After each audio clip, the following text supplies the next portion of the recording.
ஐயா முத்துராமலிங்கத்தவர் சொன்னதுதான் தேசியமும் தெய்வீகமும் எனது இரு கண்கள் அப்படின்னு சொன்னாரு. அவர் சொன்ன மணிக்கு இன்னைக்கு இந்த நாட்டோட கலாச்சாரத்தை காப்பாற்றுறதும் இன்னைக்கு நம்மதான். நம்மள எல்லாரும் அழிக்க நினைக்கிறது இந்த கலாச்சாரத்தை இவங்க காப்பாற்றுறாங்க அப்படிங்கிற நம்மளோட அழிச்சாதான் இந்த கலாச்சாரத்தை அழிக்க முடியும் அப்படின்னு சொல்லி எங்க ஐயா முத்துராமலிங்கத்தவர் மேடையில சொன்னாரு.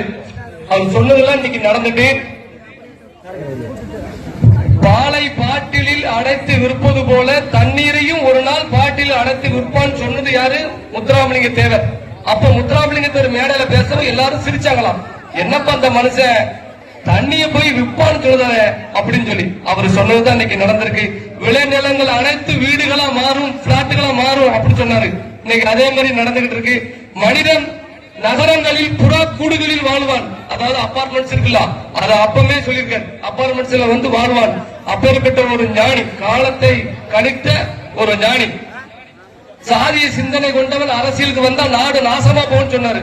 அதே மாதிரி இன்னைக்கு சாதி வரி பிடிச்சவன் பூரா மந்திரி ஆகி இந்த நாட்டை அழிக்காத அவர் சொன்ன எல்லாமே எல்லா கருத்துக்களுமே இன்னைக்கு வந்து நடந்துகிட்டே இருக்கு. அவர் வந்து என்னைக்குனாலும் சரி நாம் பிறந்த மதத்தையும் இந்த தமிழ் இனத்தையும் அவர் விட்டு கொடுத்ததே இல்லை.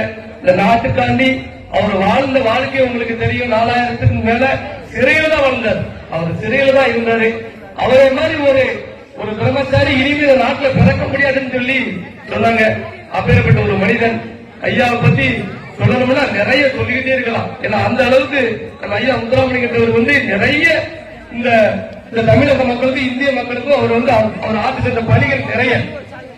அவருடைய வழியெல்லாம் இன்னைக்கு நம்ம நம்மளை எங்க அவங்க பின்பற்ற விடலாம், நம்மளதான் அந்த சிந்தனைக்கே கொண்டு போக விடாம அடுத்தடுத்து பிரச்சனை வந்தோம்னா நம்ம அடுத்தடுத்து கட்டத்துக்கு போயிருந்தோம். அதனால பிள்ளைகள் எல்லாருமே நம்ம ஐயா முத்துராமலிங்கத்தோட பொன்மொழிகள் சொல்லி புத்தகம் இருக்கும். அவர் என்னெல்லாம் பேசினாரு அப்படின்னு சொல்லி அடுத்த முறை வரும்போது கூட நான் கொண்டு வரேன். அப்படி இருந்துச்சுன்னா நீங்க தேடி பிடிச்சி நம்ம ஐயா என்னென்ன பேசியிருக்காரு அதெல்லாம் நீங்க வந்து எல்லாரும் வந்து படிங்க. நம்ம ஐயா மாதிரி ஒரு ஞானி சித்தர், 18 சித்தரை தாண்டின ஒரு சித்தர் அவரு.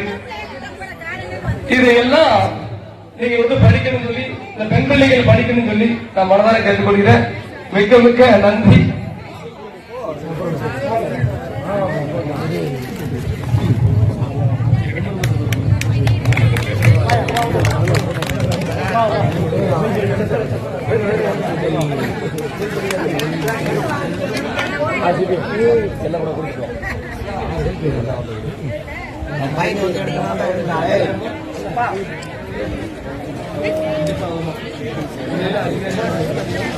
Bye.